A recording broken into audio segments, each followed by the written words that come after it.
এই বাচ্চাটা যে বসে আছে আপনারা ভাবতে পারছেন যে এই বাচ্চাটার ভেতরে এত বড় অসুখ। 6 মাস কাল থেকে এই অসুখটা বোঝা যায়, তার বাবা মা বোঝে, তার বাবা মা খুব অসহায়। আপনারা যদি পাশে থাকেন খুব ভালো হয়। আমার নাম বিশ্বজিৎ প্রধান। আমার নাম মামনি প্রধান। আমার ছেলেকে বনমেটু ট্রান্সফার করতে হবে, এর জন্য 36 লক্ষ টাকা প্রয়োজন। আপনাদের কাছে আঁচল পেতে প্রাণ ভিক্ষা চাইছি। আমার ছেলের জীবনটা আপনারা একটু সাহায্য করলে আমার ছেলেটাকে একটু নতুন জীবন ফিরে আসতে পারি। আপনারা একটু আমাদেরকে সাহায্য করুন, হাত জোড়ো করে অনুরোধ করছি।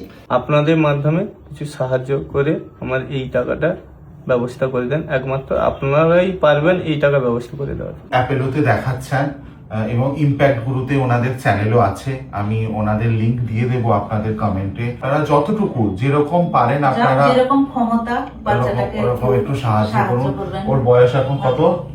তার ভবিষ্যৎ মাত্র আছে 7টা বছর। ছেলেটার। ওর ভবিষ্যতের জন্য আমরা যদি সবাই একটু করে পাশে দাঁড়াই, যেমন আমরা সবাই ক্ষমতা। হয়তো এই বাচ্চাটাকে আবার একটা নতুন জীবন দিতে পারবো। দোকানে দোকানে চেয়ে যাচ্ছে। আমাদের এটা বালিঘাই গ্রামের নাম, প্রধানের বাড়ির ছেলে, খুব অসহায়। তাকে আপনারা সবাই মিলে দেখবেন, তার পাশে সবাই মিলে দাঁড়াবেন। একটাই ছেলে, এই 6 মাস কাল থাকতে ভুগছে, অনেক টাকা খরচও হয়ে গেছে, কিন্তু গরিব তো তারা অসহায়, কি করবে? না পাশে যদি সবাই মিলে না দাঁড়ায় বাচ্চাটার কি হবে বলুন তো? একটু দয়া করবেন, এইটাই আমার অনুরোধ সবার কাছে।